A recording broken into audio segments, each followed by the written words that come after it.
Come join me as we paint this beautiful pink lily of the valley. I have for you in the description a PDF of my line drawing that you can trace onto your watercolor paper to make things easier, and our inspiration photo to help us along the way. I start off by getting out my masking fluid. This brand works really well. I kind of like using it for our tutorials because you can see where I've placed it on the paper because it dries blue. And I found that it doesn't tear the paper when I go to remove it later. I just take a very inexpensive paintbrush. I wet it and I roll it in a bar of soap. It helps protect my brush from getting gummy and ruined. And I'm just going to go through here and kind of mask out all of my little flowers. This is going to help us when we go to put in our background that these little guys are safe from getting any paint on them.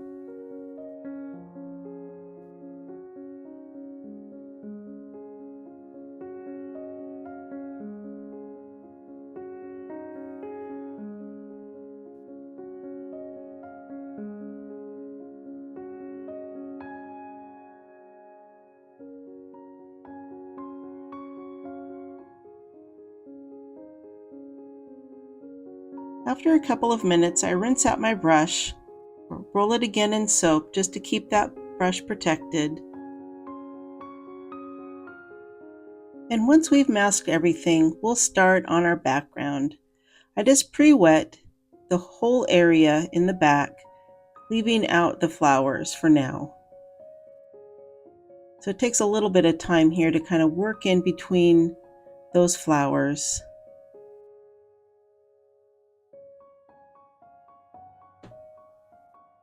But once everything is wet, I'm going to mix a little bit of my Prussian Blue. I'm just going to tap it in, just kind of fill in all those areas that I want blue.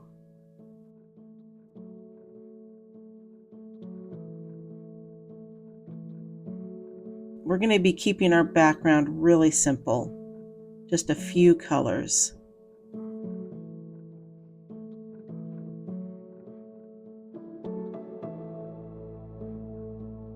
It takes just a little time to kind of work out where I need the color. I keep looking at the inspiration photo to be able to tell where I need that paint.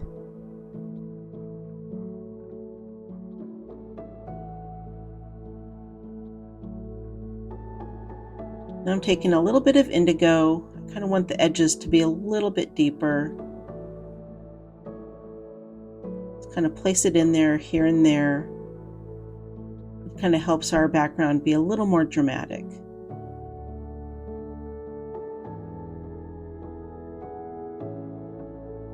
Now I'm going to drop in a little bit of my Quinacridone Coral.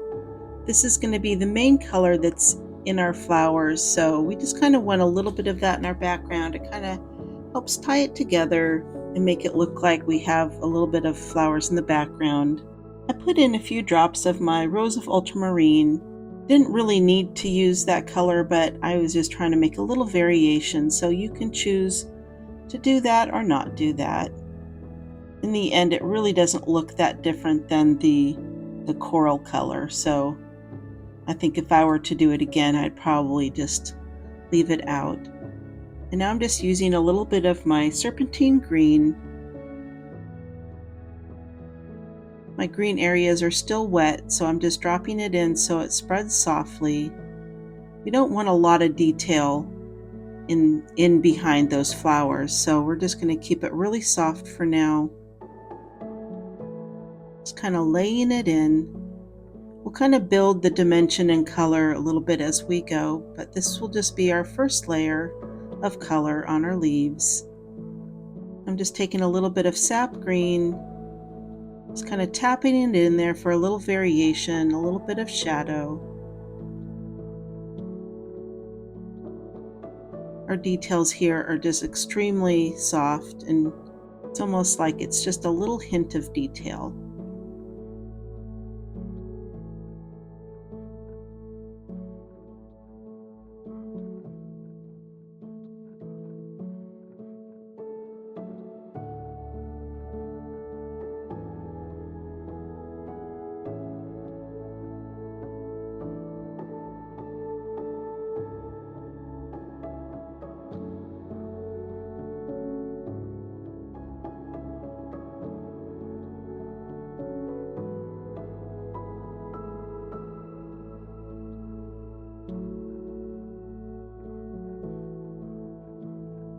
I wanted a few darker areas, so I just kind of mixed in some of my blue to make those areas a little bit deeper. Just kind of blends in there with the green right now because the green is still wet.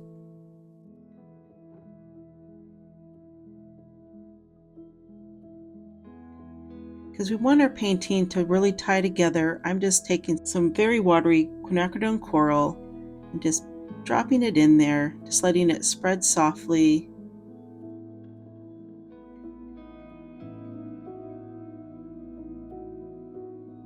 Using my hair dryer to kind of dry that first layer, but it also helps make my masking fluid nice and soft and just makes it very easy for me to rub that off. I'd started with my eraser, but it was getting a little tedious and it just works a little bit better using my fingers. Now we're going to kind of take each one of these little flowers one by one. I'm going to wet as I go. I'm going to be working on each flower individually, so I'm going to work on the flowers that don't touch one another first because I don't want the colors to bleed into one another. So we're just going to take it one little flower at a time. The flowers that I see that are closer to us are going to be a little bit deeper, and the ones that are more in the background are going to be softer and paler.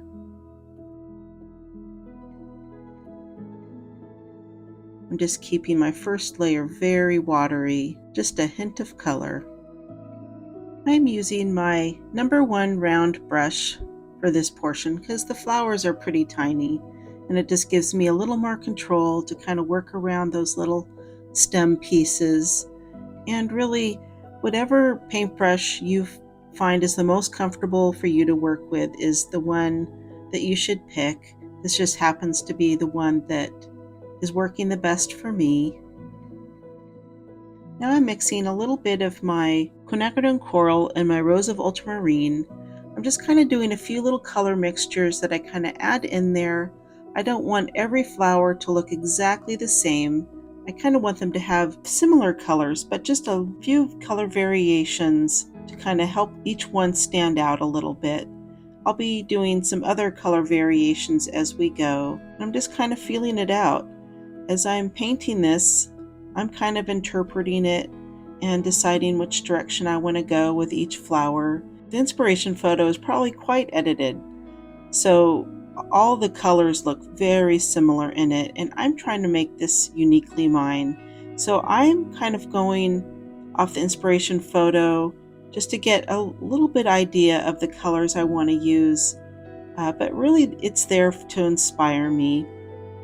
This inspiration photo I felt was gorgeous, and it has these little dewy drops on the flowers, and I just wanted to keep this simple. So when I drew my drawing, I left out all those little water droplets.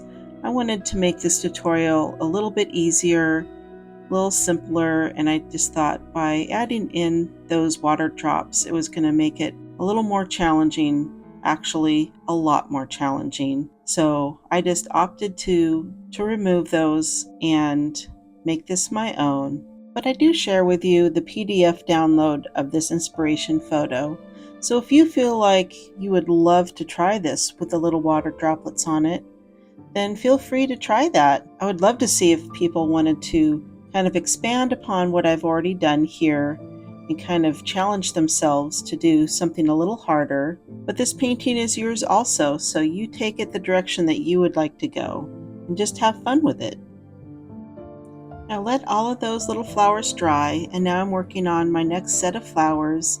I'm going to kind of do a mixture of my Quin Coral and a little bit of my Azo Yellow. Just kind of mixing them, making an even warmer coral color, so those flowers stand out a little bit differently than the other ones do. I kind of really like this mixture. It kind of made my coral color a little more vibrant. It's a really pretty color.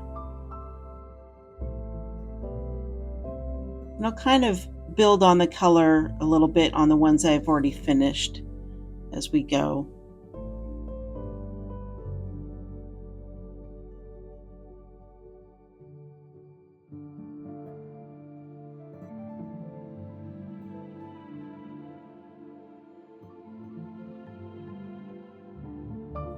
This painting was kind of relaxing to do, just doing these cute little flowers. They're kind of delicate and soft.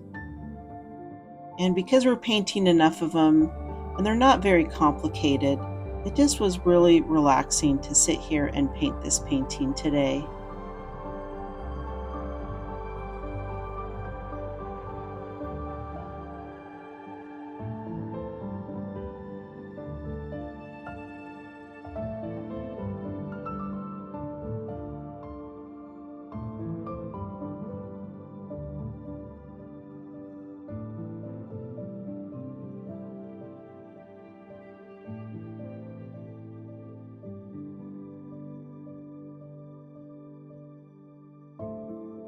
I'm taking a little bit of my Rose of Ultramarine and my coral color, making that mixture again, just kind of deepening some of those colors.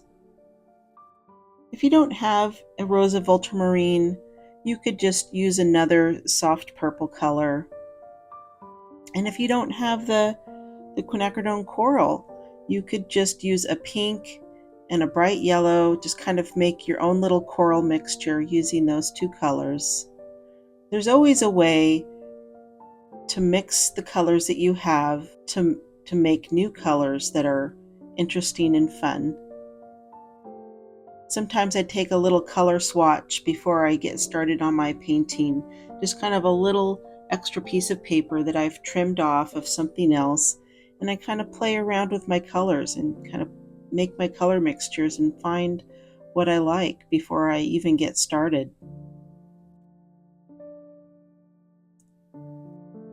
So we're just going to kind of continue building a little bit of that color, just adding in little bits of detail. If you even want to call it detail, it's just really soft. Just kind of defining a few areas. We'll do one more color wash on the top of this at the very end.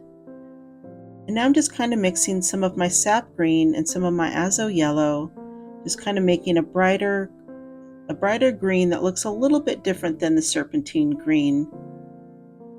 And I'm just going to kind of lay that into my stems. And this will just kind of be our first layer on our stems. We're going to keep them pretty simple. We're only going to be adding in a little bit more color.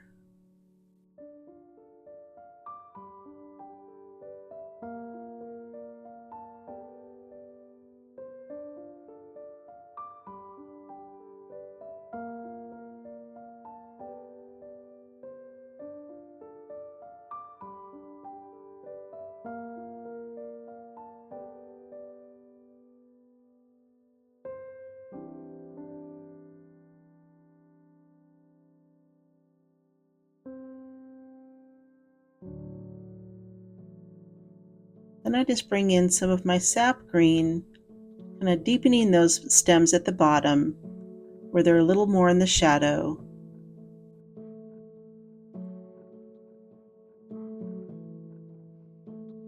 We want a little definition here, but at the same time, those stems really are more in the background. We want our star to be our little flowers. So we want to keep our stems kind of basic, a little more simple.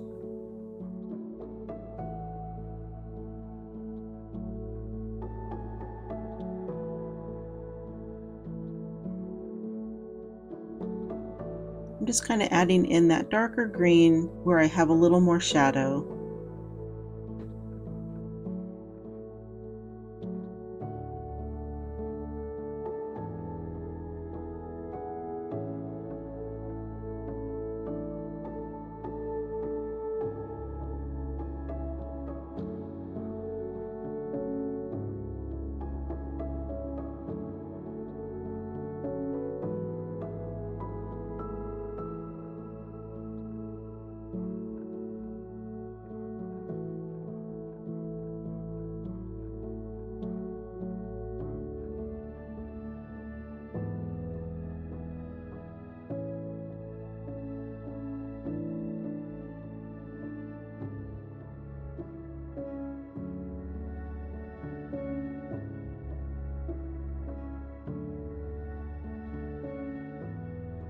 I'm just taking a little watery mixture here, just kind of softening up our highlights.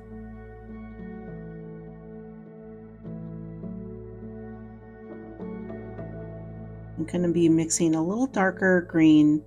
We're going to kind of define our leaves a little bit. We're going to add in just a little more soft detail.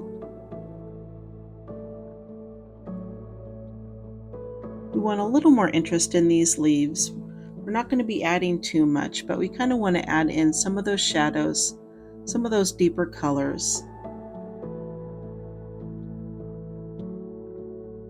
I still want to put it in very watery. I'm not going in for any harsh lines.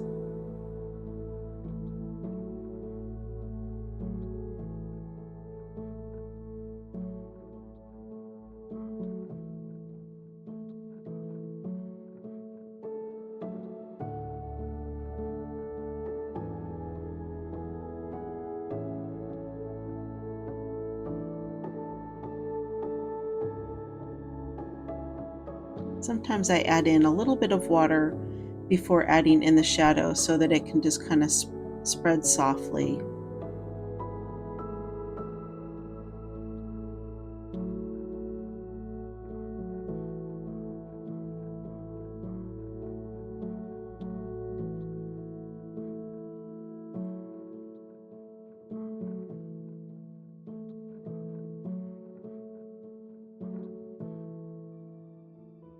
I'm just kind of building up those details until I'm happy.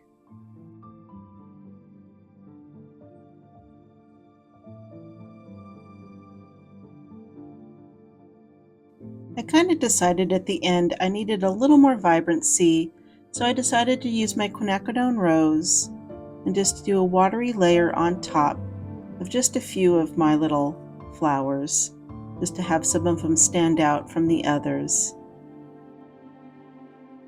As I continued to use my Quinacridone Coral, I just couldn't get the color to pop the way I wanted to, so sometimes you just have to bring in another color.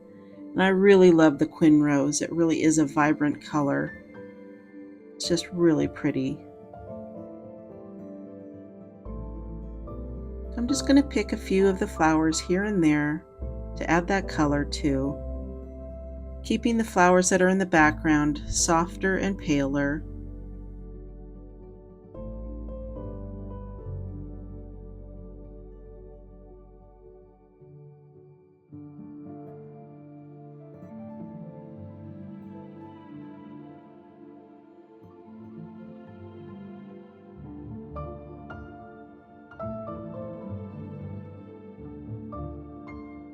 Even though this painting is finished just as is, I'm going to use my Micron 005 waterproof pen just to add in little bits of detail. I'm going to be photographing this painting to turn it into greeting cards. So I just want a little more crispness here and there. So I'm just picking a few areas to use my pen. This is really an added detail that I like to do, but it really isn't necessary for most paintings. But it just helps when I create them into greeting cards. It just gives it a little more crispness and detail. And there you have it, your finished painting. I hope you learned something new and that you enjoyed painting these pink lily of the valleys. Happy creating, everyone!